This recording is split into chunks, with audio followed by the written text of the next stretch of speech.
Assalamualaikum warahmatullahi wabarakatuh.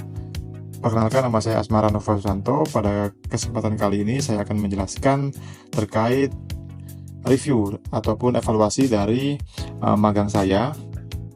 Saya melaksanakan magang KKP di Pengadilan Negeri Bangil kelas 1B yang terletak di Jalan Dr. Sutomo nomor 25 Bangil, Kabupaten Pasuruan. Untuk jam operasional, saya magang mulai pukul 07.30 hingga pukul 16.00. Saat masuk, kita dihadapkan dengan petugas pelayanan terpadu satu pintu atau PTSP. Di dalam PTSP ini mempunyai 4 bagian. PTSP bagian pidana, bagian perdata, bagian kesekretariatan, dan bagian hukum. Pengadilan Negeri Bangil menerapkan 8 nilai utama Mahkamah Agung. 1. Kemandirian. 2. Integritas. 3. Kejujuran. 4. Akuntabilitas. 5. Responsibilitas. 6. Keterbukaan. 7. Ketidakberpihakan. 8. Perlakuan yang sama di hadapan hukum.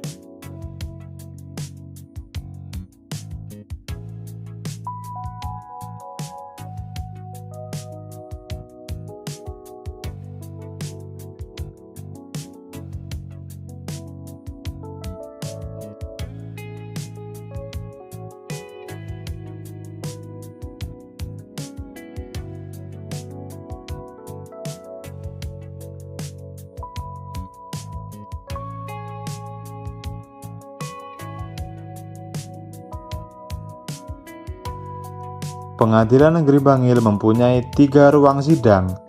Yang pertama, ruang sidang Chandra.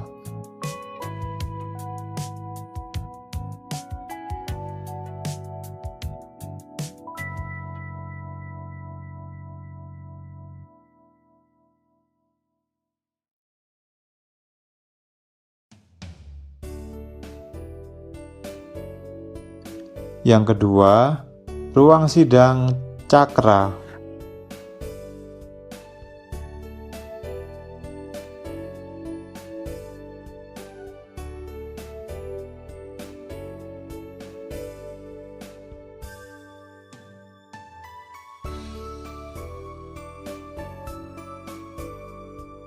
Yang ketiga, ruang sidang Kartika.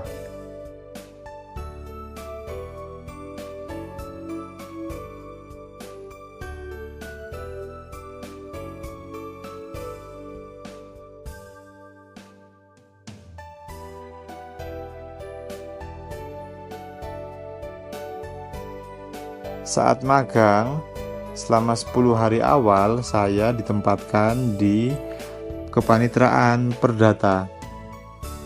Setelah itu, hingga selesai, saya ditempatkan di Kepanitraan Pidana.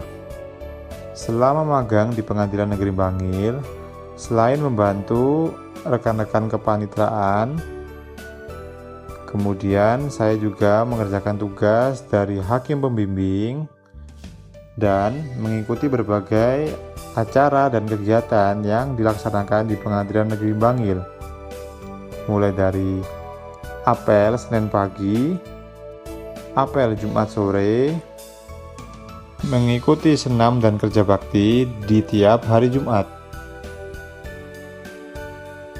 Topik yang saya angkat yaitu penerapan diversi dalam perkara pidana khusus anak, merupakan sebuah sistem yang mengutamakan pendekatan keadilan restoratif. Hal tersebut tertuang di Pasal 5 Undang-Undang Nomor 11 Tahun 2012 tentang Sistem Peradilan Pidana Anak atau SPPA. Saat ini, pergeseran paradigma dalam hukum pidana tentang keadilan yang awalnya terkait retributive justice. Retributive justice merupakan pendekatan terhadap keadilan yang berfokus pada hukuman sebagai bentuk pembalasan terhadap pelanggaran hukum. Kemudian berkembang menjadi restitutive justice yang merupakan penekanan pada pemulihan kerugian atau pengembalian keadaan yang terganggu akibat tindakan pelanggaran. Jadi pendekatan ini lebih berorientasi pada kompensasi terhadap korban.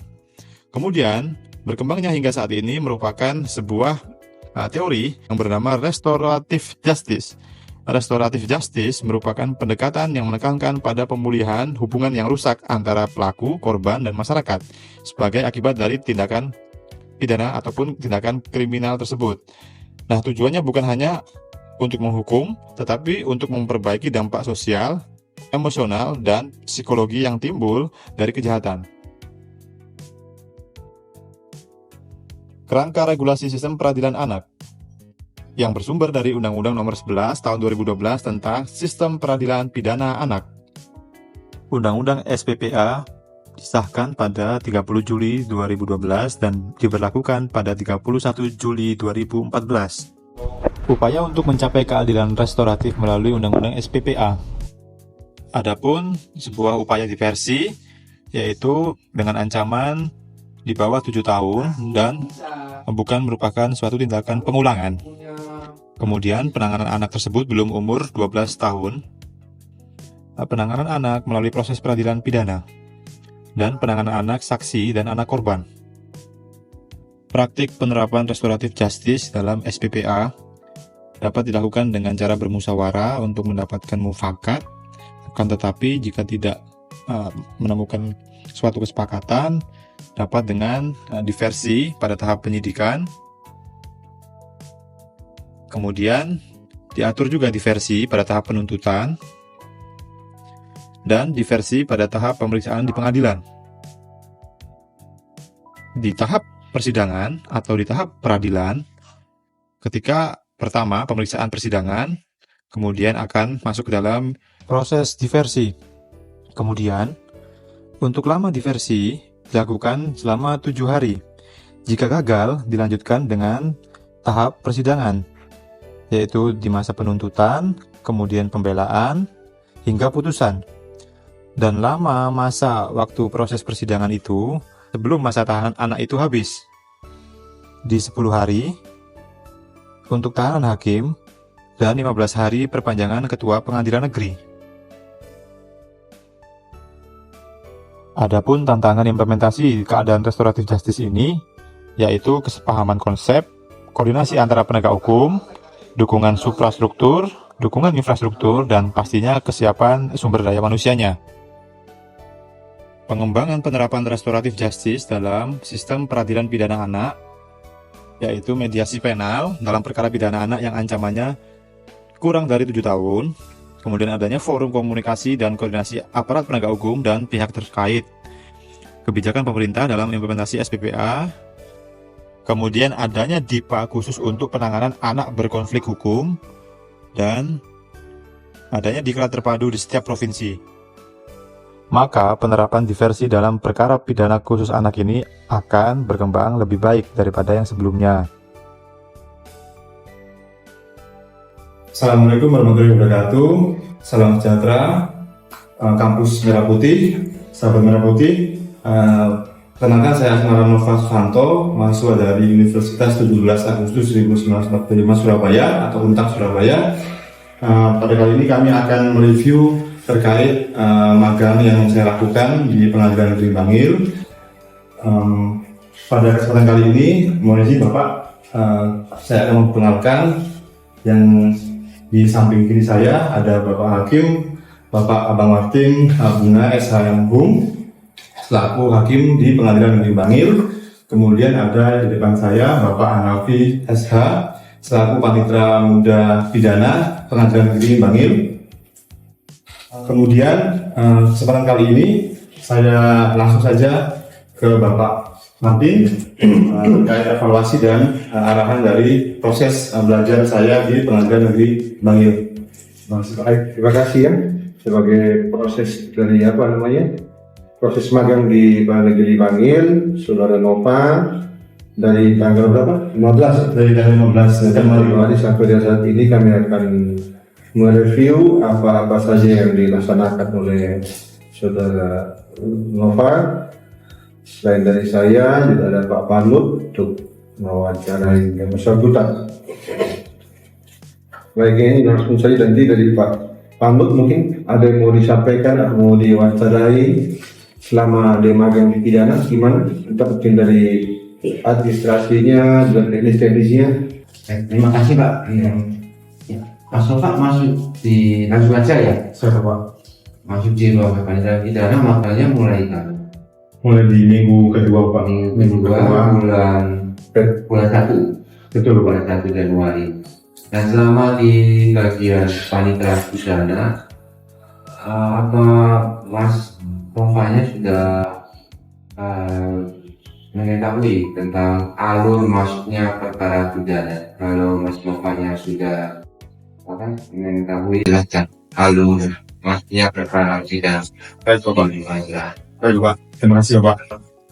Jadi sebelumnya memang saya di sini Pak terkait penempatan di perdata, kemudian saya sudah tugaskan di pidana.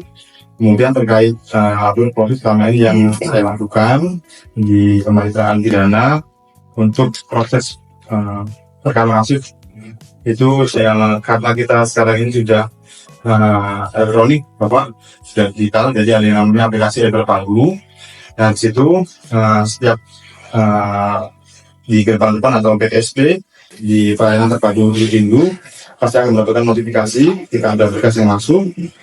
Kemudian di notifikasi itu juga bisa dipantau dan bisa diteliti terkait berkas yang masuk yang ada di Everpadu, di aplikasi Everpadu. Kemudian tanpa juga kita tidak melupakan berkas fisiknya. Kemudian setelah itu akan menginputkan berkas tadi setelah identifikasi Bapak, itu diinputkan ke dalam SWP dan saat ini sudah terintegrasi, jadi sudah bisa terkoneksi dengan SICC.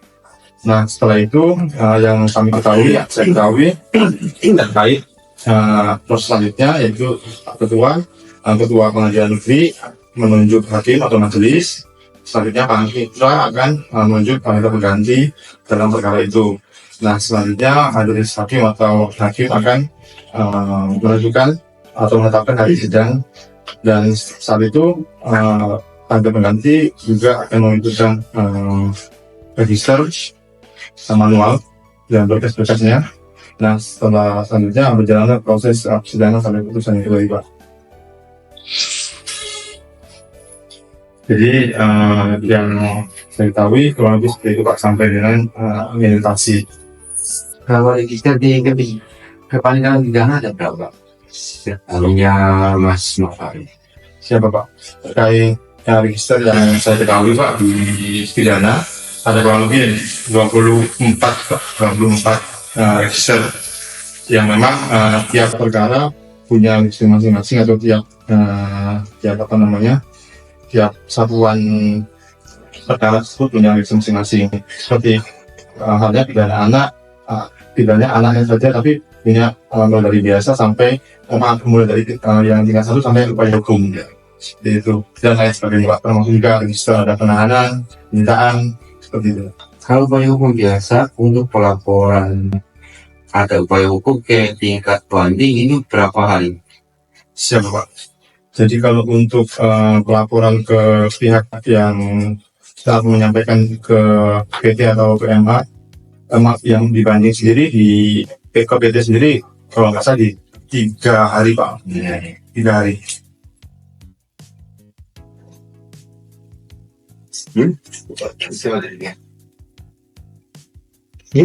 Udah. Baik ya. Mungkin dari teknis perkara ada. Kalau teknis perkara belum sampai ke sana. Ya baru masuk mulai dari PTSP sampai upaya hukum. Baik ya, sebelum lanjut ke tugas masnya di perdata berapa lama udah? Kalau itu cuma tidak sampai 2 minggu Pak. Tidak sampai 2 minggu. Coba disebutkan bagaimana alur pendaftaran perkara gugatan di bagian perdata. Ya, kalau untuk yang di gugatan di perdata Pak, sekarang sudah ada e-court juga Pak. Jadi kalau e-court itu untuk perkara-perkara perdata maksudnya di e-court. Nah, kemudian dari e-court sendiri untuk yang gugatan ya, yang gugatan masuk, kemudian akan diajukan di e-court. Setelah itu ada dari tugas di depan akan membuat ini Pak belangko pembayaran untuk panjang biaya perkara, kemudian masuknya ke PNBP. Setelah itu dibayarkan biaya tersebut dan selanjutnya akan masuk ke dalam kas negara dan akan melakukan lari ke WTSP untuk diinputkan di report, dan selanjutnya akan masuk ke dalam wilayah perdata ke wilayah kamar buatannya. Nah kemudian setelah sebelum masuk ke dalam kepanitraan, jadi setelah PNBP tersebut diterima akan dilakukan dalam untuk jurnal keuangan. Nah setelah itu mencatat perkara pada sistem perdata, dan selanjutnya sama halnya seperti yang tadi, ketua akan menunjuk hakim, juga kan ini majelis hakim untuk perkara ini, dan mereka akan menuju PP untuk perkara ini. Setelah itu, nah kemudian di belakang ini kan ada proses mediasi Bapak. Jadi di mediasi ini ada kemungkinan dua. Jadi yang pertama mediasi Itu kan proses persidangan, maksudnya proses pendaftaran saja. Kalau persidangan kan buat masuk mediasi. Terus kalau pernah ikut sidang, Pak. sidang perdata, pidana, Dua-duanya pidananya, perdata permohonan apa perdata? dua-duanya kalau lebih sering yang permohonan. Sidang dibuka dulu, baru Kembali Pak. Jadi pertama untuk sidang dibuka, setelah itu untuk pemohon apakah sidang permohonan terbuka atau tertutup? terbuka Pak. Kenapa? Karena untuk sidang permohonan kan di situ putusnya akan mengikat ke dia dan bisa ke orang lain juga. Jadi ada di situ saya mengikat di dia sendiri dan untuk semua orang. Terus apa maksud sidang ditutup sama terbuka? Maksudnya? Siapa Pak? Kalau sidang terbuka itu boleh publik ataupun masyarakat ataupun yang berhubungan dengan perkara bisa mengikuti Pak, boleh mengikuti. Maksud juga dengan wali Pak, saya kan nasional kan boleh ikut. Kemudian kalau yang tertutup Pak, tertutup itu hanya pihak-pihak yang berperkara yang boleh, seperti yang kalian asusila dan lain sebagainya, pemerkosaan gitu. Supaya apa? Terus Baik Pak, kalau tertutup yang saya tangkap itu bukan yang sudah tadi kan teori. Yang sudah tangkap di kampus itu tertutup, terbuka itu substansinya apa? Substansinya di informasi tersebut Pak. Jadi ada informasi yang tidak boleh diketahui banyak orang dalam proses pemeriksaan. Dalam hal perkara apa saja? Dalam hal perkara apa saja? Dalam hal organ asusila Pak, asusila Kalau pemeriksaan itu kan perkara asusila juga sesuatu. Maksudnya di perceraian itu persidangan tertutup umum. Itu kan pada tidak teori ya di kampus kan sidang izin yang sidang tertutup itu asusila, anak, kalau perdata, ya siap Pak. ya masalah dari ini putusan yang sudah bikin ini itu masalah perkara Tejo ini Siap Pak. di sini saudara menyebutkan analisisnya pasal yang dikenakan tidak tepat karena berdasarkan fakta persidangan belum tepat menjerat bidang pidana penampungan memanfaatkan walaupun memperoleh persetujuan dari orang dengan tujuan mengeksploitasi tersebut di wilayah negeri Republik Indonesia. Terus usul dari pasal 2 itu seterusnya. Terus dasar saudara menyatakan bahwa ini tidak tepat masih apa? Ya, dasar saya sesuai dengan analisis yang saya buat. Jadi ketika dia si Tejo itu atau tersangka tersebut kan menawarkan dan memperoleh persetujuan, tapi untuk ibaratnya unsur eksploitasinya menurut saya kurang tepat Pak, karena dia tidak menampung Pak, dia tidak menampung, dan sesuai dengan yang dia harus Pak, dia tidak melakukan kekerasan terhadap orang yang dia jadikan PSK tadi yang sudah nonton. Makanya kalau begini, saya kasih tahu. Jadi hakim itu memberikan pertimbangan berdasarkan keterangan saksi, keterangan terdakwa, terus bukti di persidangan. Bukti ya, berarti yang misalnya kalau pinjol ini kan, dia apa? Ada dia menyewa rumah, dia menjaga rumah itu, dan dia mencari uang lagi di situ dengan menyewakan rumah yang disewa ini, menampung orang-orang itu untuk berkaraoke di situ. Nah, orang yang berkaraoke di situ diambil tarif lagi sama dia kan? Ditarik cuma 500 kalau nggak salah per malam. Iya, komisinya Nah, 500 situ untuk bisa lanjut untuk bersetubuh, tambahin lagi uang tanah, ya kan? Nah, di situ masuklah unsur menampung dari situ. Dan juga di sini kan dari majelis bola saya bikin putusannya, jadi memanfaatkan. Ini ada unsur menampung, memanfaatkan, seizin dari cewek-cewek. Jadi pertimbangan hakim harus klop maksudnya harus sesuai dengan dakwaan yang ada. Kecuali pada saat kita buktikan di persidangan berdasarkan keterangan saksi, bukti misalnya apa visum atau apa, berdasarkan keterangan terdakwa, dia terbukti sesuai dengan dakwaan, terdakwa dibebaskan dan perbuatan kalau dia terbukti. Ini juga yang perdata yang narkotika, ya, pidana narkotika juga begitu ya. Ya, saya setuju Pak kalau itu ya pidana. Terus yang tidak setuju ini gimana? Kalau yang tidak setuju ini gimana? Saya pendapat Mas. Ada yang mau disampaikan? Kalau ini sudah empat Pak, saya menganggap apa namanya unsur-unsur yang ada di dalam pasal itu. Mas Pak, unsur maksudnya tiga hal unsur definisi pencurian tadi, barang siapa, perbuatan yang melakukan sepakat untuk ini semua. Kalau salah satu unsur kita terbukti, terdakwa bebas. Jadi contoh kasus yang simpel, misalnya pencurian, ya. Kita mendapat bukti salah satu unsur ini, terdakwa bisa dibebaskan. Ya, jadi itu contoh kasus pencurian itu, dari kasus kejadian tadi, saudara mengembalikan dari dakwaan yang di luar ya. Jadi kalau tidak harus sesuai dengan tambah. Kalau dari yang perdata ini, Perdata itu terkait Pak gugatan sebenarnya PMH. Jadi di mana dia ada beberapa pihak Pak, di yang gugat satu itu merupakan ibaratnya yang punya yang dia beli rumahnya terbangun head office tersebut. Kemudian yang kedua itu yang punya pertama kali.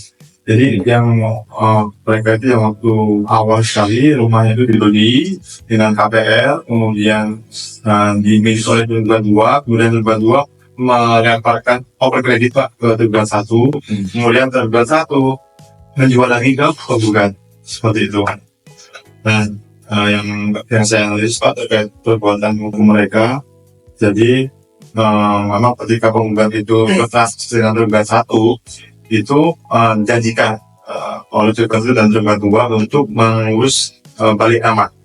Jadi jika balik nama, tapi tergugat 1 dan 2 tidak menghiraukan sampai 23 tahun lebih di tahun 2023. Padahal mereka transaksinya itu tahun 1999. Dan memang itu sudah saya analis terkait analisis di sisi untuk dalam pasalnya. Jadi memang dia di perbuatan mau ini karena menghindar tidak mau memenuhi dengan kewajibannya yang tadi pengusaha administrasi cabut balik nama dan pengambilan sertifikat Pak. Jadi di pengambilan sertifikat itu selama 29 tahun masih dikuasai oleh bank yang kreditnya KPR yang pertama tadi, dan yang harusnya kan tergugat dua mengambil sertifikat itu, tapi tidak dilakukan oleh tergugat dua seperti itu Pak. Dan ada yang di putusan hakim tersebut ya yang mengambil itu Pak yang tidak dikabulkan. Jadi amal putusannya dikabulkan sekalian. Nah, mengapa kok tidak dikabulkan untuk yang kerugian material dan material Karena memang kalau setahu saya Pak, di pembuktian formal atau di pembuktian perdata kan hanya mengenal untuk dari sisi pembuktian formalnya Pak. Jadi alat bukti nomor surat yang merupakan paling utama, dan apalagi yang si penggugat pihak autentik Pak selaku alat bukti yang sempurna. Dan di penggugat tidak bisa membuktikan untuk dia kerugiannya di mananya seperti itu Pak, sehingga hakim memutuskan tidak mengabulkan kerugian dari rugi yang selama itu sampai materi, tapi hanya mengabulkan untuk pengurusan pengambilan sertifikat. Seperti yang pertama bersalah ya karena tembak, kemudian yang kedua menghukum untuk mengurus sertifikat, mengambil sertifikat, kemudian membalik nama pelaku yang pemilik awal tadi. Jadi sebenarnya sudah cukup pertimbangan oleh mahasiswa ini. Memang kalau masalah yang tadi kenapa nggak dipertimbangkan kerugian materi ya Pak. Nah, memang kalau di gugatan itu kalau memang tidak bisa dibuktikan oleh penggugat, siapapun dia, tidak bisa dipertimbangkan oleh hakim. Karena mungkin kurang. Karena pendapat itu ini kan formal. Lebih formal. Jadi kalau memang itu dapat dibuktikan berdasarkan ukuran saksi, ya bisa. Selama itu dicocokkan dengan alat yang ada dibuatkan oleh saksi bukti, itu baik. Kalau sedikit tidak, kecuali ada bukti sebaliknya dari penggugat lagi. Itu makanya di terdakwa itu pembuktian lebih formal, karena memang berdasarkan bukti-bukti pada pihak untuk membuktikan gugatan dan dalil penggugat maupun penggugat. Baik, putusan itu aja karena masa hanya mendalami hukum acara di sini. Kalau dari Pak Panut mungkin tentang hal-hal yang lain mungkin ada yang mau disampaikan. Soal administrasi. Nah, nunggu. Di kedua kepaniteraan ya pidana sama bagian perdata kan masih rupanya magang. Di situ ada beberapa meja bagian. Nah terus itu di meja bagian itu apa aja tupoksinya masing-masing? Ya, yang tahu saya untuk meja itu ada dua Pak. Jadi meja satu sama meja dua. Jadi meja satu itu terkait administrasi perkara masuk, kemudian sampai putus Pak administrasi. Nah kemudian yang meja dua ini dia di upaya hukum Pak. Jadi banding kasasi dan PK, dan ada penginginan register juga sih. Tapi memang kalau yang saya tangkap di meja satu itu karena kita pengadilan negeri, sidang tingkat pertama ini dibuatnya berkesaksian di situ Pak. Kemudian upaya hukum, kemudian terkait banding dari kasasi dan PK itu di meja dua, terus juga dengan perkara negeri mana.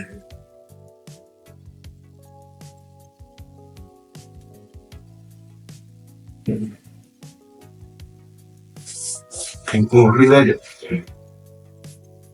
Bagaimana? Jadi, karena memang masih juga singkat, tidak lumayan sebagai pengetahuan Mas tuh sebagai tugas ahli itu tahu Mas.